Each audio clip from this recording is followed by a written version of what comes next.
So the last class, we talked about deployment, right? We talked about all the deployment options that we have in terms of like ECS, right? And we said behind the scene, especially if you use blue-green was really the example. I think I showed rolling update and I showed blue-green, but blue-green is really powered behind the scene with code deploy, right? And we're not new to code deploy. I think at some point I was sharing one of the demos we've done before where we actually used an app spec for code deploy, right? So we took code deploy, we put it in a code pipeline, and then we used more or less like we gave it a script called appspec.yaml.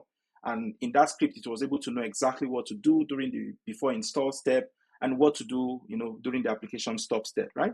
And we pushed that into like a code pipeline and we saw it live. I have that video, it's there. The source code is also here. This is a public repo built with Brainhill/CCP that you can actually find and see how it works, okay? But today we're not going to be using code pipeline. We're basically going to be using GitHub Action. And I think it still boils back to what I was saying before. It's all CI, right? The tool you choose does not matter. You just need to understand how to use that tool to achieve your aim, right? But if we look at the drawback of the things we've been doing before, you know that everything we've been doing, there have been a number of components around it, right? There is like the part where we're doing manually. We had to more or less like build a container. We had to run Terraform apply. There were a lot of things that were basically happening manually. And that's what a CI/CD can do, because think about it that sometimes developers, you're working, there are multiple developers here and there, and sometimes you want to test change. And you want a branch where you guys can collaborate, right? And that's really the problem we're going to be solving today. So we're going to be seeing how can we introduce CI, continuous integration, to the changes we've worked with so far, okay? And how I'm going to be approaching it also, I have something that I've also created before of like, if you want to connect GitHub today to AWS, there's like an easy way for you to do it. You don't need to, set access keys or access secrets anywhere, right? You can basically just use an IAM role to create that connection. And that's where we're going to be starting from.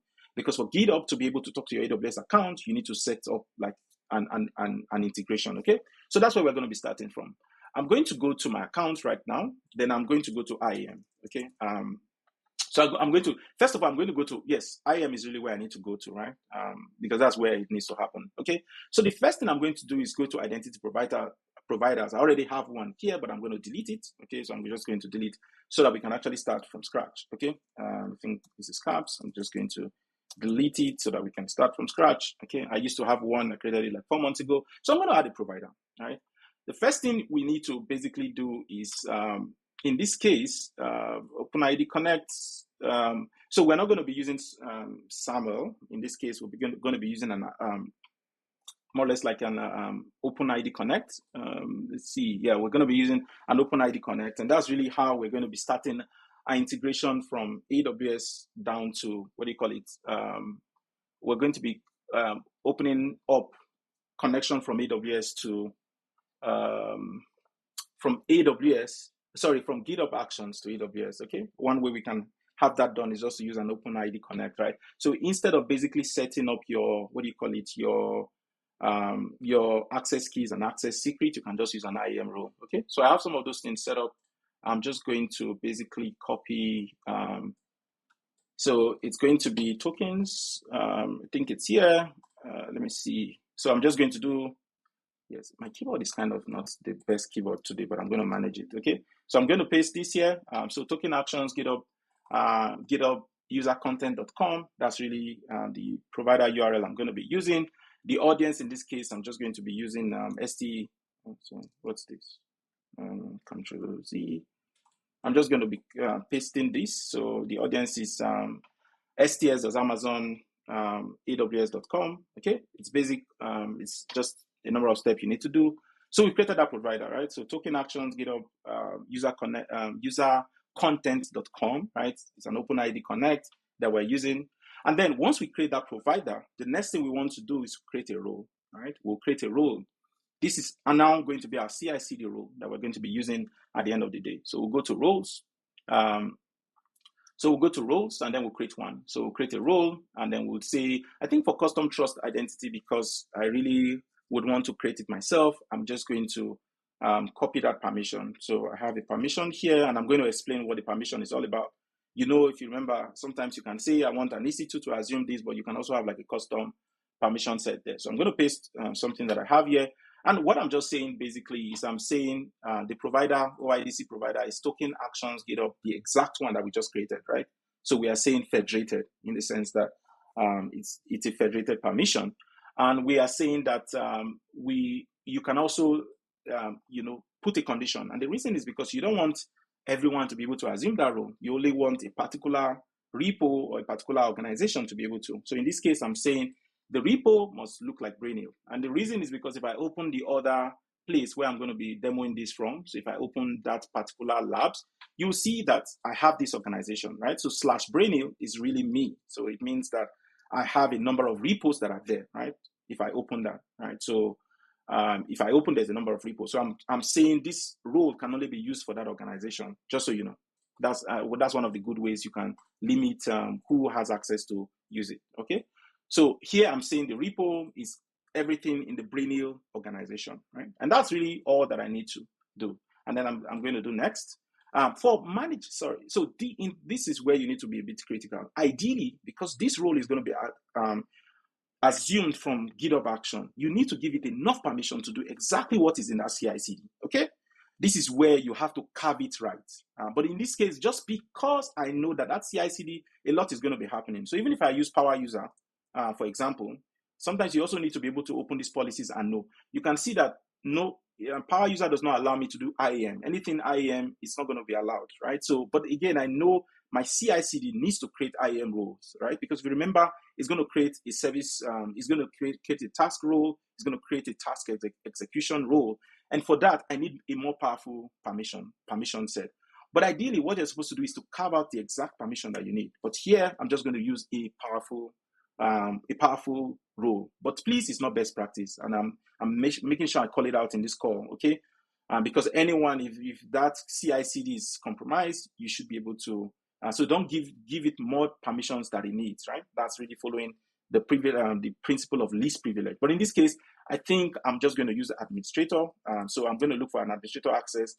Please don't give this out just anyhow, okay? I'm going to use that. And then this is where I just call it my name, the role that I want to create, right? So in this case, I'm going to say, what's the role name? I'll call it my CI role, okay? Because in this case, it's really CI. So I'm going to call it my CI role, okay? And this is the trust policy. Remember, it's going to use the GitHub provider. It's basically from this repo alone, nothing else, okay? So if we do that, I'm just going to create the role. Please, let's take note of the role. The role I'm creating is my CI role. So I'm going to create that. Good. So that role has been created. So at this point, honestly, from that repo, I can actually start creating actions that targets AWS, right? And if it assumes that role and I give it the right permission, it exactly knows what to do. So you don't need to be using access keys or access secret if you're still doing that. That is like the wrong way to do these things. There are better ways of getting it done. And that's the approach I'm showing you, okay? We just created an IAM role, and that's the role so we just created an IAM role, and that's the role GitHub Action is going to be assuming when it's trying to do the operations that we want to do. Now, let's think about what is a pipeline. Like we've worked with pipeline in the past before. A pipeline is not magic. It's basically actions that somebody's performing manually, and you're trying to improve that process. So everything people say, oh, pipelines, oh, GitHub Action, Jenkins, these things are not, people don't just create actions that don't exist. Actions are meant to solve problems that people are already doing, but maybe it's just manual and you want to automate it. So that automation is really what brings about CI in the first place, right? So if you think about it, so when we want to think about what the things we've been doing, what are the things we've been doing manually? If you remember, the things we've been doing manually is we've been building our images, we'll build it manually, we'll push it to ECR, we've done that manually, we'll do Terraform apply, we'll also do it manually. So what it means is that all that is really what we're trying to collapse and then make it a CI/CD, basically. So we'll build all those same manual steps and put it in the CI/CD process. So it's not magic, it's basically the things we've done manually before, right? So sometimes your ability to also know how it's done manually, it will also influence how you are building the CI/CD process, okay? So what we're going to be doing is, this is the repo we're going to be using, but it's pretty much the same repo we used last time, right? With just some new additions. So ideally, here I have a code to create exactly what I created in the CI just now, in the UI, right? If you remember, we usually more or less like let me see if I can close this. part of things. I don't need a new chart. Okay, so that is gone.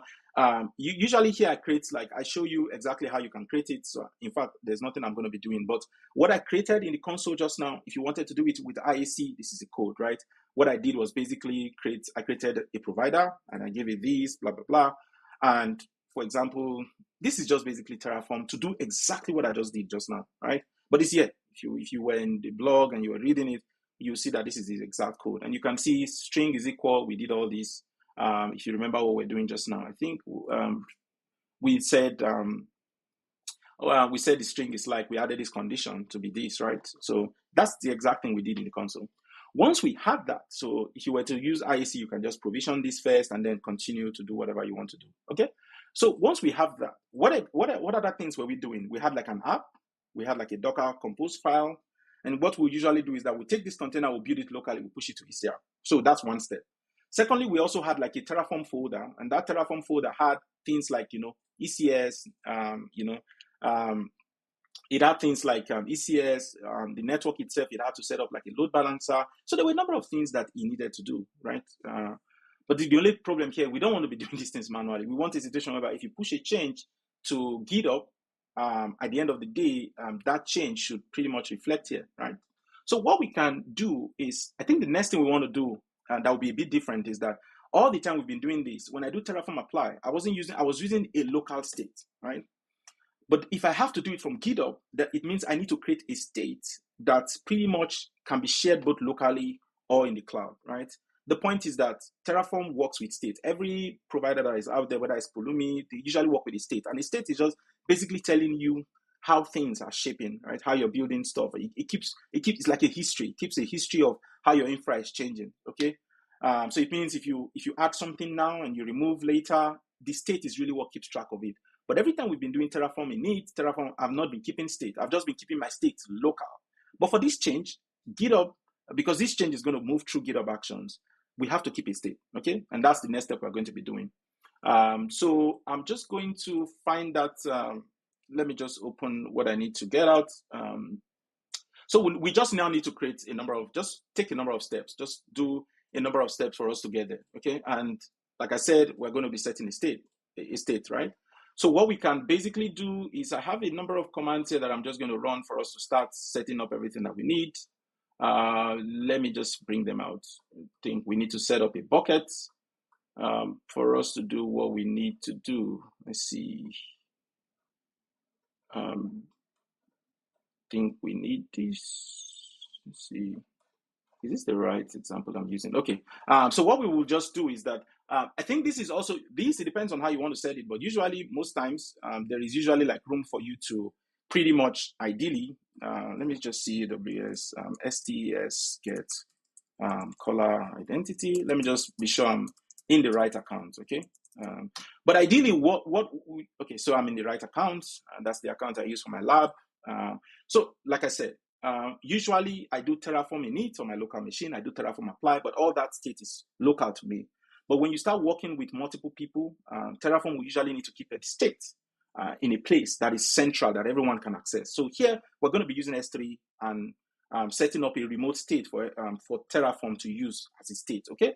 So the first thing we're just going to be doing is I have a command here that is handy that I'm just going to copy. And I can as well just make that, so I'm just going to do Ctrl-V. Yes, my keyboard today is not the best, but I'm just going to manage it. The keys for my keyboard is doing something that I don't understand, but let me see if I can paste. Okay, so the first command I'm going to be pasting here is the same command that I ran before, but here I'm just trying to get my account ID into the terminal. So I'm just going to do that. So if I actually do echo AWS _ account ID, you will see that that's just all I did. So I'm trying to set my account ID. I'm also would need to set my region. So I'm just going to bring in a command and just, set this. So I'm saying AWS region is this. Now I want to create a bucket. Okay, so the first thing I want to do is just create a bucket. This bucket, what am I going to be using it to? I'm going to be using it to manage the Terraform state that I want to work with. Okay, so I'm going to do this. So that bucket now has been created. So it's created here, TF state, ECS blue green, and just that's really where the bucket has been created. Okay, again, for Terraform to pretty much keep state, it needs to use S3 bucket versioning. And if you know for example, what that is basically just keeping versions, right? Because if your infrastructure is changing, you want to be able to see how it is changing. You don't want to just use a bucket where no history is kept.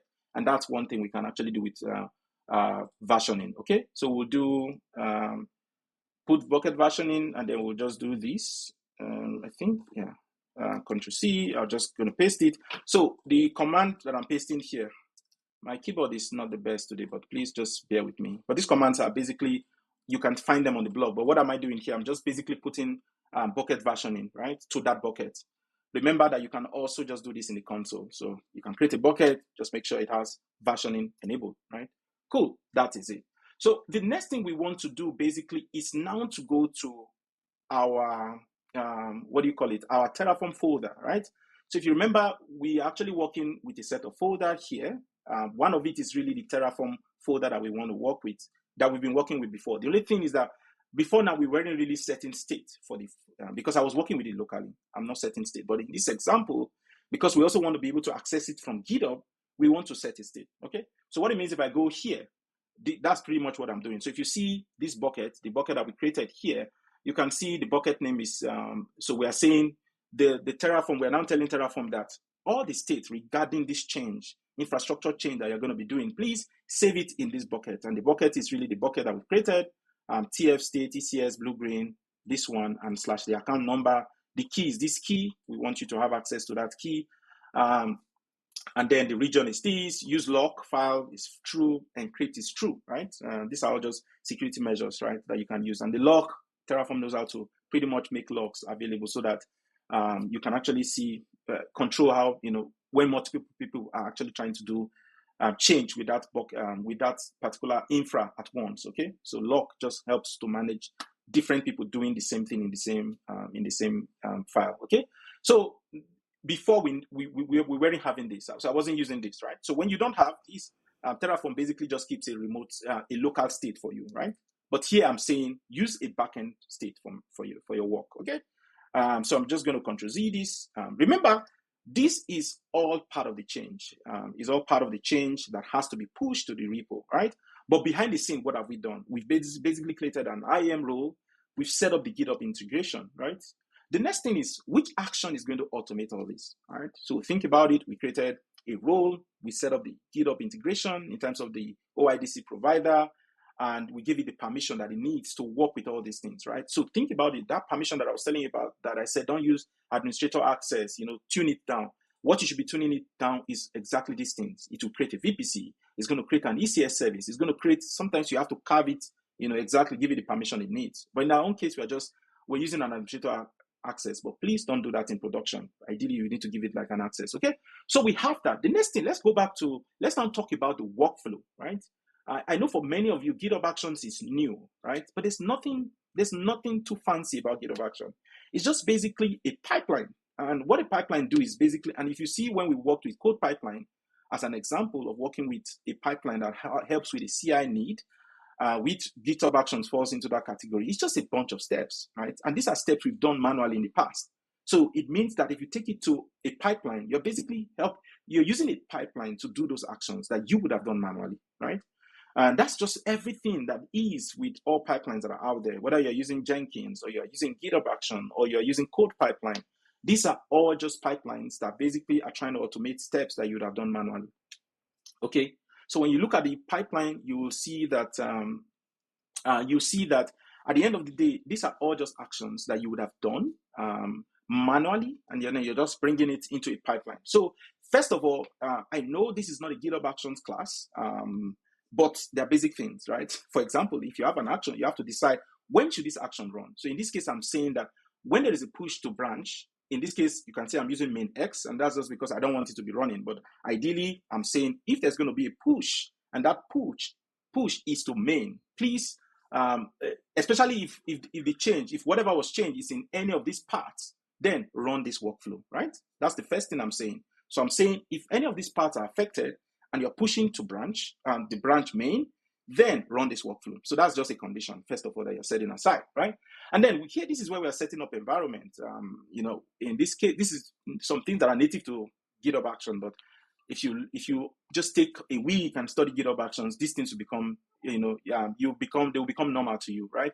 GitHub Action here, you can set up an environment. In this case, we are saying the region we want to work with is this. We're saying the repo that you're going to be building and pushing images to is Fast API Blue-Green. If you remember, we've created, we used to do this manually before. We used to more or less like create a repo, an ECR repo ourselves. But in this case, we're giving it a name of the repo that needs to be worked with. And then we're also saying project directory. And project directory is basically the directory of this project. So this one, Fargate, Blue-Green, deployments, OIDC, okay? So you just need to make sure that that directory matches the directory that you're targeting. I think that's what's the difference here. So this directory actually exists in the source code, okay?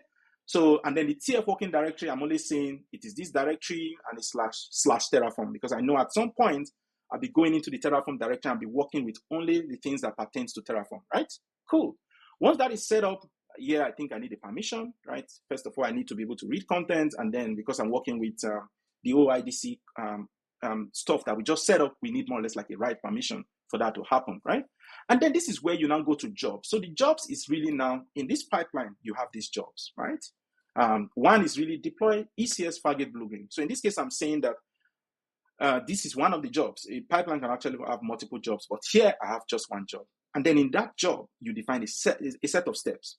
Trust me, everything we've done before in the past is now what we're calling steps, because we know that every time we're doing this thing manually, we had a number of steps that we had to go through. Somebody was doing that, right? So the first step here, I'm saying log into ECR. So I said name is log into ECR. And then I say, and the good thing about GitHub Action is that there are a lot of actions that you can reuse, right? It has many advanced concepts like reusing actions or doing things like reusable workflows. There's so many beautiful things about GitHub Action, but I'm not going to go in depth here. I'm just showing you as a tool we can also use for the things we are doing. So here, the first action, we know that at some point we'll be pushing images to ECR. So we're saying we want login. So the first action is going to log in. The second action is very simple, but it depends on how you are doing your stuff. But here, I think now I can actually close my console just to explain the steps, okay? And this one, there's no CI for it. There's no UI. If you're in AWS, I can do some things in IAC, and I can show you how it is done in the AWS console. But in this case, it's not like that. It's basically a YAML file that is going to be run on the GitHub side of things. So there's no way to pretty much do that in the UI, okay? So you have to just give us time to go through the code, and then we'll just run it and see it in action. But the point is that here I'm just saying ensure the ECR repository exists. So I'm saying you're looking for the repo. If it does not exist, you're creating one, right? So the same repo that we did declare on top as an environment variable is what we are using here. So we're declaring the repo if it does not exist. Now we're building and pushing. Remember, we have like a file, like an application here, an app, right? Main.py, Docker file that we need to build. So there is a build step. A build step needs to exist that helps us do that, right? So this is where we're saying, I want to build and push the image. So here you give it an image tag. The image URI is basically, if one thing you need to notice is that it's using secrets.aws account ID. We're going to set that, right? So in GitHub Action, it supports you using environment variables. It also supports you using secrets. You can basically set up secrets. So we're going to see how we can set that on the GitHub side of things, okay? But here, one thing you should know is that here we are saying the image URI is basically the account ID, right? I can as well make this manual if I want to, but I'm just using a secret on the GitHub side of things. I'm using the region. Ideally, this is like a full image, the image URI, and that's what I'm saying, that when you build this image, push it as this particular tag, right? And if you remember, we did this locally, right? So we've done these things manually before. And that's always the beauty. When you do things manually, when it comes to automating them, whether it's using GitHub Actions or it's you using CI/CD, it just becomes very effortless, right? You know that when we usually do it, we'll build. In this case, we're targeting an AMD platform. We're tagging it with the URI, and then we're pushing, right? So that's the build step. So we're basically pushing. And now this is where it becomes also interesting, because here we're now setting up Terraform. Because once we push the image, what's the next thing to do? We want to run our infrastructure as code.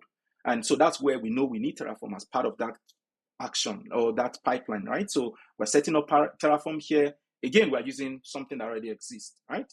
So we're using HashiCorp, we're setting up Terraform, and then we're setting up the version that we want to. All those are basic stuff. And again, if you remember, when we're working with it locally, we'll do Terraform init.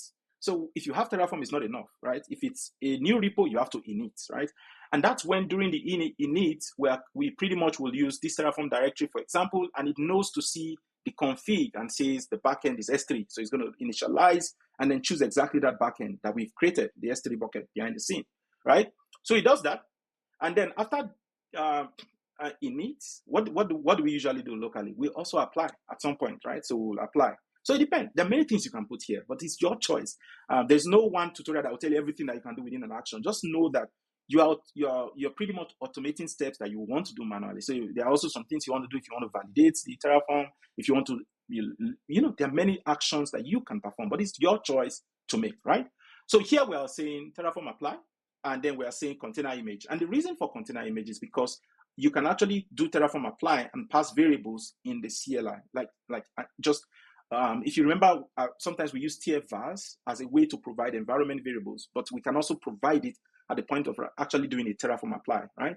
And if you check the vars, more or less like the variables file here, there is a place that says container image. I'm not seeing it now, but ideally there is like a place for you to set the, let me see, Command F, container image. It's not here, but I think probably the chain that I have up there is there. But ideally, you can actually set a variable that we pass in, and then we can actually pass that in, right? So let's go back to our action again. So we'll go back here and then check. So we are saying pass the container image. The image is really the one that you just built on this same call, right? On this same action, apply it to that Terraform. And then once it's there, there's another step here that is saying wait for ECS for the deployment to happen, right? But like I said, your actions can be anything, but here we're just basically saying AWS ECS wait service stable. We're waiting for that service to be stable. And once that service is done, this is where we're also we're logging the production. Remember, this is a CI/CD to deploy our blue-green application that we did. So here we're just echoing stuff. We're saying, show us the production URL, which is the one that will show the blue application. And then we're also saying, show us the test URL that is also going to show us the test route to test, right? Good. If you're new, you need to watch the last video that I created. And basically, that's how we did it manually. We basically created a service that is blue-green, that uses ECS, but it was all manual. And here's where we are bringing all that. And we're trying to say, instead of us doing all those manual steps that we did, build the container, push it to ECR, Terraform apply, check when the service is ready, why can't we just hand that off to a CI/CD process that does it for us? So how do we test that? I think I have a repo. So like I said, I have a repo that I usually keep track of many of the labs that I create as part of the things that I teach people. So there's a lab here. There's all the same repos that you saw locally is there. So let's look at it again now. So let's leave the source code and go back to the browser. So I'm going to try and zoom this. Let me do Control this just to make it a bit big. But whatever you were seeing in the source code is exactly what is here, right? So it's here. It's basically, you can see it's the same thing. So it's basically the same code. The only thing I'm just going to confirm is I'm going to go to the labs, and there I'm just going to check the one we're trying to work with. So it's blue-green, and then I'm going to check the Terraform folder, check the variables just to be sure. Yeah, you can see the one locally does not have it, but the one that I have on GitHub has container image. And that's because on GitHub, I really want you to be able to pass the container image as at the point of applying the Terraform, right? And also, this is where we set the app version. So we can say, let's start with the green, right? But again, here, I think I want to edit this because I want this to actually start with the blue, because that's the whole idea. We'll start with blue, and then we'll navigate to green. So I will call this a blue. I'm not sure which condition we were using, but if you were on the call the other day, you would know that we have an app, and in the main.py, we start with a v1, right? So the blue.v1, and we say if it's blue.v1, show us blue. If it's something else, show us green. So I really want to start with that version, okay? So we'll start with that. Right now, I'm just going to edit this in file, and then I'm going to change this to, first of all, to start with did I copy that? I think I can just change it here. I'll just say blue dash v1, okay? So I'm just going to delete this. I have it set to blue dash v1. So the app version itself, I'm going to set the first one to blue dash v1. That's really where I want to start from, because remember that we said this, everything here is about blue-green deployment. So we want to start with the blue version, right? We'll start with the blue version. So here I'm going to save it. But again, if I actually save it, nothing's going to happen. And the reason is just because right now the actions file does not target any branch, any reasonable branch, okay? I edited this on main, but nothing's going to happen. So even if I go back here to actions, nothing's going to happen because, yes, there's nothing happening. So what else do we need to do? If you remember in the GitHub action, I told you there were some secrets we needed to set, right? So this is where we need to do that. So if we go down to secret and variables and we go to actions, there is really room for us to start setting repository secrets, right? So the first one is really account ID. So if you notice, there's a place where we're doing secrets account, AWS account ID. So this is where you need to set it. Make sure you go and edit it. Right now I have a value that is there that is actually my account ID. So set yours. Once you set that secret, what's the next thing to do? You need to now say, which role do I want to assume? And this is where we need to go back to what we created at the beginning, right? So we'll go back here, we'll go to roles. We did create CI, right? There was a role we created, my CI role. We need to copy this role, just copy the ARN, and then take that back to GitHub. So we're just going to go back to where we were before, and then paste it here, okay? So you're just going to paste it here, basically. So this is the role that you need to assume when you're doing this action, okay? Update the secret. So if you update the secrets, and again, how you also know is that if you go back to the action, so your actions are actually under GitHub, and then there's this action here. One thing you know is that there's a place here that says role to assume, right? So we're actually using configuring the AWS credentials, but we're actually saying the role to assume is actually what comes from the secret, right? The same thing is like we're using like the region, the env was set in the pipeline itself, but the secret comes from above. The same thing is also the secret when we make reference to the account ID, right? So secret account ID. So you can match the flavors. If you want something set in the environment, if you want something set in the secret. So what do you think we should do now? At this point, we've already committed that it should start from blue. What do you think we need to do? I think all we need to do is edit this file, right? To say that let's change this from main X to main, just to make sure that every change down that we push to main is actually doing exactly what we want it to do. So I'm just going to commit this change, and I'm going to say that is really, so I'm committing directly to the main branch, okay? And that is exactly what this workflow is looking at. It is looking at the main branch, and it is looking at this part where that can change, right? And it's saying if any of those things happen, please run through this workflow. So let's now see if there's an action that is running. And there is actually one. So that's good progress for us. This is where you can keep track of the workflow. You can actually see it step by step, what is being run. So this is also where you can see if something is wrong, if something is not working. So ensure the repository exists. It has gone through that step. So what we can actually do, while this is going on its own side, I think now it's actually building an image. We've done this locally, right? If you remember, this were things we were doing locally, but now it's actually building an image for us. We can actually, while that is going on, go and check AWS on our own side. So we can actually go here. By now, I expect a container, a repo to already exist, right? So a repo would already exist. If you remember, we created this manually before, but just now, this was created, just now that I'm doing this live stream. So this was created on our behalf. There's an image that has already been pushed, right? All that is happening from the GitHub action. So it has created a repo. Remember, we gave you the permission to do this. So that administrator access that I gave it, you could prune it down, but in this case, it actually have permission to do everything. Pretty much, create ECR repos, push image to ECR. You can do many things on our behalf, okay? So what can we check? Let's go back to the action to see if it's working as expected. At least, we've seen one step pass. So the container image has been built. It is now Terraform applied. It is on that step. It has actually done the init, right? So at this point, it has already initialized it against the S3 bucket that we created. It is doing all that. It pretty much would have started applying our changes, right? It's creating the NAT gateways, the load balancers. These are the things we created. All the times we've been working, we'll do init, then we apply. But now the CI/CD is doing it for us. So we can also monitor it on the other end and see that. Let's go back to here. By now we should have a VPC, right? I didn't create any VPC on this call. Before we used to show how we do it, but if I go to VPCs, there are now 2 VPCs. This is the exact VPC we've been working with, right? So the app ECS VPC is there. It would have created all the subnets. It would have created the route tables. It would create all the things basically that we've had to actually do ourselves. Now we're handing it over to a CI process to handle on our behalf, right? What again is happening on the ECS side? Can we check the ECS side of things? Are things being created? It's the same things we've created in the past, right? So an ECS cluster has been brought up, no service for now, but let's give it some time for those things to come up, right? Remember, these things we've done it manually, right? We've had to build the container image ourselves manually. We've had to run Terraform apply locally ourselves, right? Those are the things we basically abstracted back to a pipeline. So sometimes the pipelines you see, when they tell you GitHub Actions, Jenkins, they come from human needs. A human needs those things. You don't throw things in the pipeline that nobody's using. You throw things in the pipeline that someone needs, somebody is using. And these are basically you're trying to automate and you're trying to improve processes that already exist. Because we've had to do those things locally. We've had to create repos locally. We've had to push images locally. We have to build locally. But now when you have teams that are working, here and there, sometimes you want them to be able to collaborate. Sometimes you want them to be able to push changes that somebody else can test. All that will happen using a collaboration platform like GitHub. And then that's where you can actually have GitHub pipelines that can run your actions. But again, not only GitHub Actions, right? The same things that I showed you, we can redo it in code pipeline. It's going to work exactly as what you see it here. It's just a different tool for the same job, okay?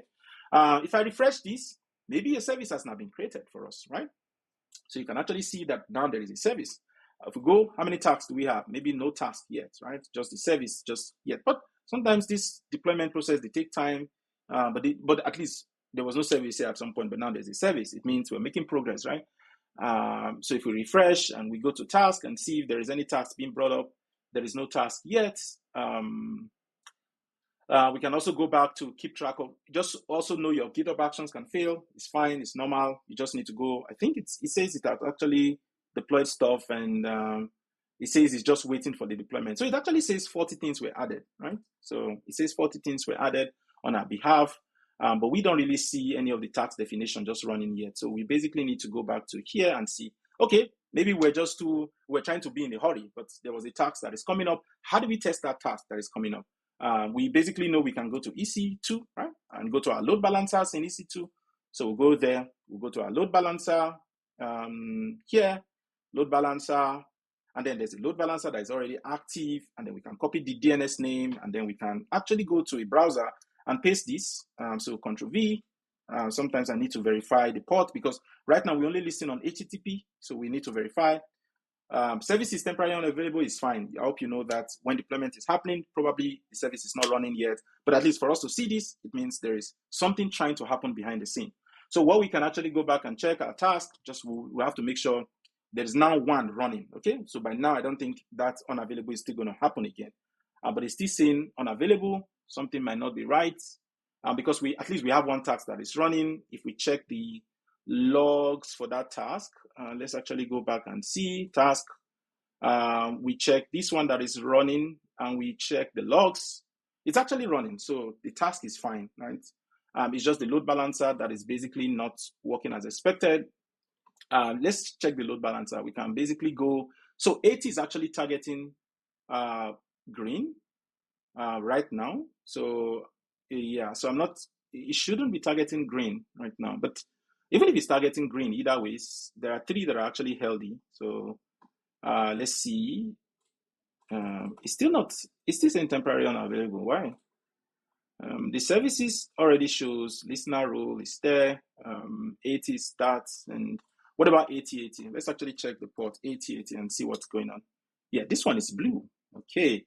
Oh, I think I know what is happening. Remember, it's like this, and the reason is because you are doing blue-green. So I think what is happening here is that it launched the blue, right? So that's really what it can be a bit confusing because we're actually doing CI on top of a blue-green deployment, but you know how it works, right? If you go back to exactly our diagram, you know that it will set up the blue. Remember, the first change we are bringing in is the blue deployment in this case, but it's not going to be the one serving the live traffic. So it's going to bring it as a side container that is there, but we can test it using 8080, right? Port 8080. So that's actually how we're going to test it, right? So after a while, it's going to, we can actually check the deployment and see what's happening. We can go to ECS. We can actually check a service, for example. We can check deployment.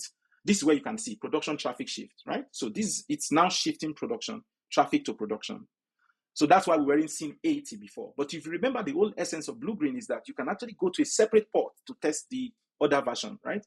While the major version is really what is serving production traffic. So when we started, production traffic did not show anything. And that's because it did put it at the blue side of things, green side of things, right?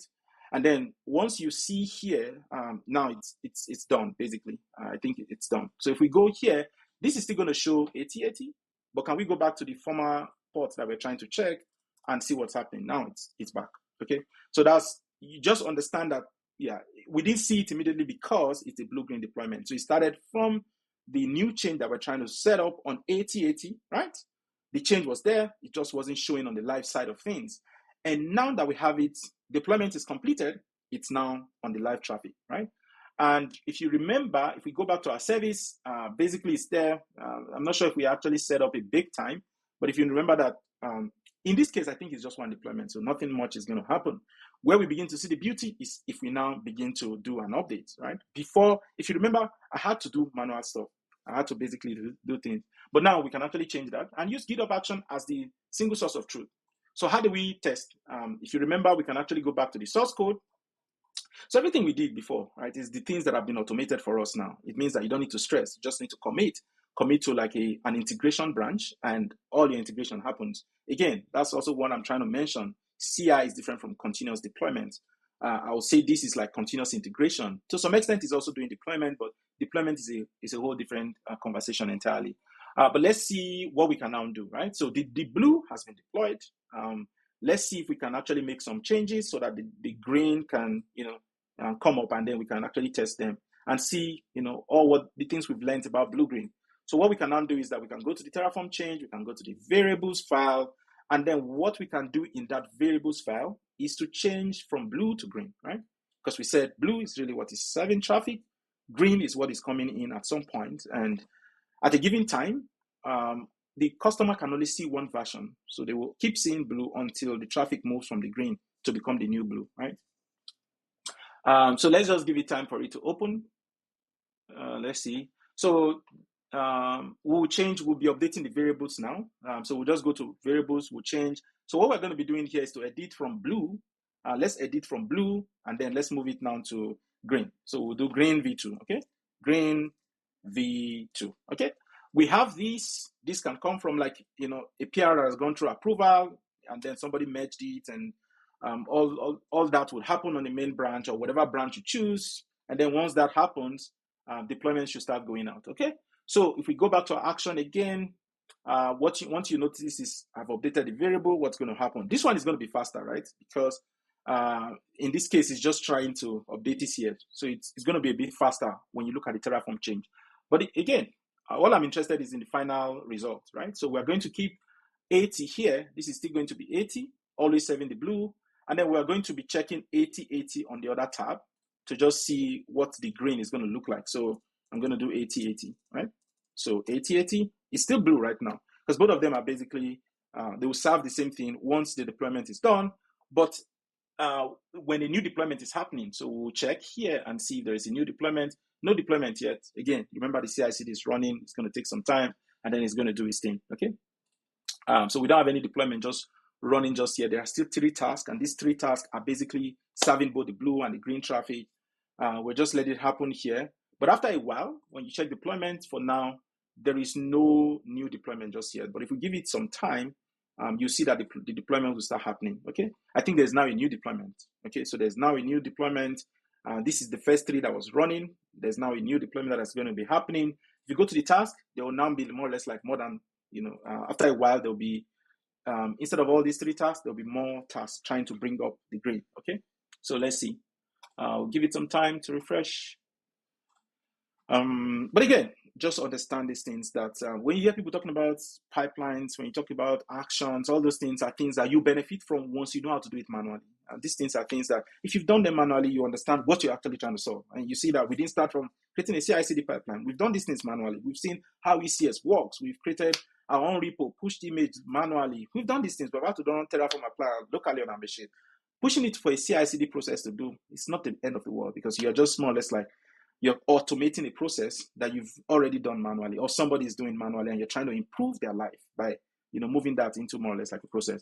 So if we refresh, like I mentioned, a new version is trying to come up, and that is the green version, right? If you go back to your diagram, the blue will always be what is serving traffic. The green would always be the change that is trying to come in, all right? So if we go back to the deployment that is happening and we refresh, this is activating, right? So when this is activating, just remember this is still the traffic that we're expecting. So let's wait for one to be running. It's still activating. We need to wait for at least for it to run, and then we can actually test it in the UI. So now it's running. So what do you think this will be? This will become, this is supposed to become green. Why this is blue? This is actually supposed to become green. Let me see. Refresh. Let's see, task definition. Let me refresh this. Let me actually see this one. Oh, okay. It looks like for some reason this is green, 100% blue. But ideally, I think this is supposed to be targeting 80/80. If you remember when we did it, right now it's not showing exactly that. So, but I think this is just routing rules. But ideally, maybe I was not patient. But you can see this is now the change that is coming in, right? If you see, this is now green. This will always now be green. This is the change that is coming in, right? So this is your green version. You can test it in isolation. Maybe it's working. QA, send QA to it, and then this is always going to be blue, because deployment is still ongoing, right? Deployment is still ongoing. So the live traffic would always be green. The new change that is coming would always be the new version, right? Which in the CI, what we did was to set it to green. So that's the version that is still on 80/80, and the version that is serving live traffic is still going to be blue, right? Just so that if you're not seeing this clearly, if I zoom in, you see that this is port 80. This is the live traffic. It will always be green until the deployment is done. But behind the scene, you can basically test. Okay, I think, yeah, the deployment just happened just now. I think it switched. It switched while I was just waiting there.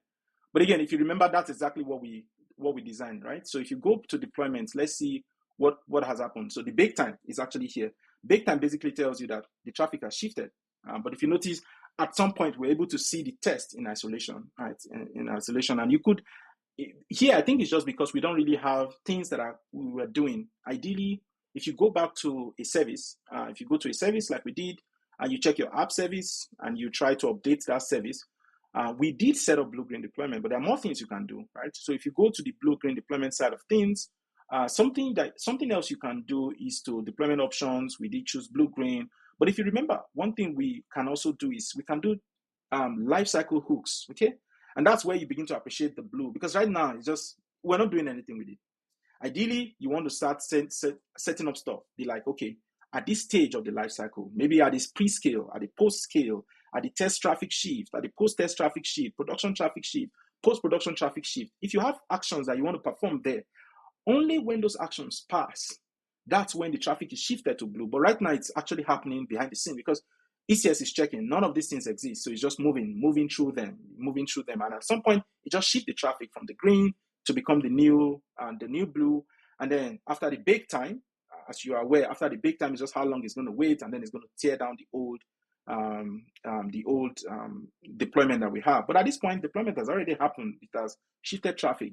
So your blue-green is not complete unless you have like these lifecycle hooks that you are more or less like tying to, and then just making sure that you are basically doing tests, right? Testing against the new change that is coming in, because you saw that this would be green. It depends on which, I know the blue-green can be, but this will only serve live traffic. And at some point, this will serve the new change that is coming in, and you can test that change in isolation. Whatever kind of change test that you want to do, it's your own business to figure out, depending on your organization's need, right? But we've seen it end-to-end, right? We've seen it end-to-end. That's really everything about it. So what I'm just going to do is basically going back to, I think we're done, right? We're basically done, because what we've not done is just we put a CI on top of everything we've done manually, right? And that kind of answers the question of extra steps that we added. So we talked about deployment, and now we're building a CI/CD process on top of that deployment, and we've just seen it live, right? We've just seen it live. So what are we going to do now? I usually encourage people to tear down stuff when you build stuff, be in the habit to tear things down. Right now, I don't have like a teardown process in the GitHub action. You can also have something that can tear down stuff for you, but we will do that manually. So what first I'm just going to do is I'm going to go back to that action. So I'm just going to go back to the action in this case.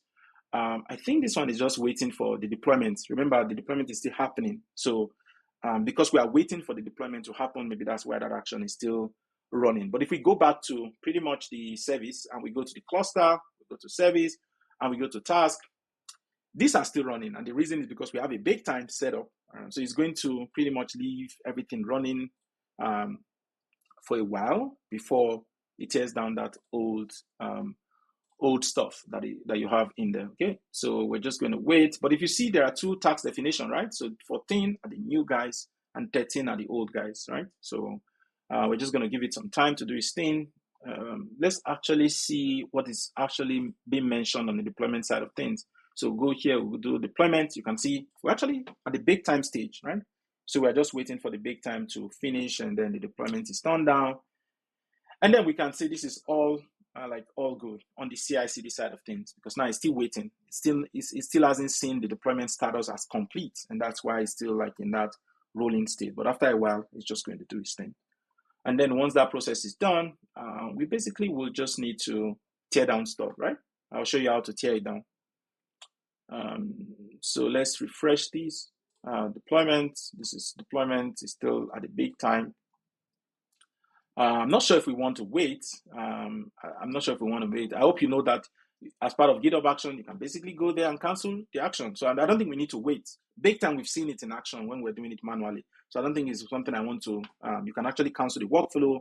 It's just going to cancel basically, everything. Probably the last step that it's trying to do is just going to cancel it. So let's refresh and see what's going on. Let's see. I think it's just the wait step, right? So it has canceled it now. It's fine. We're okay with it. It's not a big deal. So what I'm just going to do, I'm just going to update the action, go to labs, go to my GitHub action, go to this last action that I did, and then I'm just going to edit it so that it's not running. I don't want the action to be running. I've finished the demo. I can change it to this. I can commit that change again. Now the action is not going to run again because there's no branch called bin-x. So there's no new action. So the question is, how do we tear it down? It's very simple, because if we go back to Terraform and we go back to this, the labs locally, so we'll go back here and just go to this directory, the directory that we are. In this case, I don't need to touch this one. I didn't touch it. So I can go back here and just go to the Terraform directory and just do this folder. I'm just going to copy this folder, copy paths to this folder. And then what I'm just going to do is to go into that folder, basically. So I'm just going to go to CD, paste this directory and there. What do you think I'm going to do? I can actually replay, I can actually more or less like bring the infrastructure down from here. And the reason is because the reason why I can bring things down from here is the fact that I'm using a state file that is not local, right? If you remember, I talked about that in this Terraform file, the state file is not local. So I can basically do something like, if I go here and I can do Terraform init, right? So Terraform, I can do init, just do init, okay? So it's going to initialize the backend, but again, it knows the backend is already not local. So it can more or less like keep track of what is out there. So if I do Terraform destroy, you'll be wondering, what is it trying to destroy? It's going to destroy because I can feel anything here because I'm doing a destroy process. But again, you can see it's actually refreshing the state, right? It knows because the state is not local. The state is in an S3 bucket. So it's able to pretty much bring back that state. So let's see how many things it's going to try to delete for us. 40. The same things that we created at the beginning is what it's trying to destroy. And the reason is just because it's using the same remote state, right? So it knows exactly what was created. So at that point, we can basically just do yes. We'll just do yes and let it tear things down on our behalf, okay? Because again, just be in the habit. If you don't need those resources running, you can always tear them down. So it's going to tear down things the way it created them, the VPCs, the route tables. But if you've been following me with this, you will notice how things build on top of themselves, right? And that's really how I've been approaching it. We're teaching you, right? I'm taking it one step at a time. But if you've been following me, you can see how one knowledge is actually building on top of the other knowledge, right? And I don't know why I kept these towards the end, because many of the things we've done them manually. We do all these things, like a lot of them manually. And we're beginning to see how we can actually begin to move some of these manual efforts to more or less like a CI process that can do the same things on our behalf, right? But just so you know, every part of that pipeline is things that a human is doing, and you're trying to pretty much, improve that process, automate the process. So every time you see a GitHub action pipeline, don't think all those actions they are useful. It's because somebody's doing that, or that is exactly the step that is needed for your application to be deployed to the environment that you're trying to integrate it with. Okay, so those actions are actually solving a problem. But sometimes you don't need a GitHub action to prove all that, because all the previous series we've worked with these same things without a GitHub action. We basically were just interacting with it locally. We built our image, we pushed it to an ECR repo, we ran Terraform apply locally, and set up like ECS and the VPCs and everything. And now we're done. We kind of like what we already have, and then we're trying to move that process to something that happens on the GitHub side of things, such that when we push a change to GitHub, then it should do exactly what we would manually do locally on our machine, right? So we're just waiting for it to tear down. It usually will take time. Internet gateway is going to tear down the NAT gateway. Again, those are also some extra details we don't usually talk about because we've talked about it at the early stage. I hope you know that the infrastructure that we have here, right now is kind of like it's not the entire details, right? But if you followed me from the beginning, you understand how we got here. You understand that there was a need for a VPC, there was a need for having things on the public subnet that we were able to test, like we've seen. There was also need for us to put some things in private subnets that we pretty much don't need to. We don't need connection from the outside world directly, right? So most things we can expose them to the ALB, and the ALB will do all the internal connections, right? We've seen all that work, and I think on this call we've now started digressing into some more things like deployments, like the CI/CD part of things, and we just showed an example, right? So just so you know, sometimes it's not going to be easy for us to be talking about VPCs every time. There are many more problems to solve and to talk about than, but this is going to tear down. If we go back to the account, basically you will notice that I think the load balancer is still here, but at some point it's going to be turned down. But if we go to the services themselves, there's no more service, right? All that is being turned down for us. There is still a cluster, but doesn't have any service, and it's going to be deleted at some point. We can also check EC2 and check the target group and see if there is still anything there. Sorry, was it EC2 I was trying to talk about? I think it's, let's see, the load balancer is still here. I was actually trying to check the VPC so that we can see the NAT gateways that was brought up and if all that is being turned down. Let's see, NAT gateways. This one is deleted already. What about the internet gateway? Remember, we're not using the one from the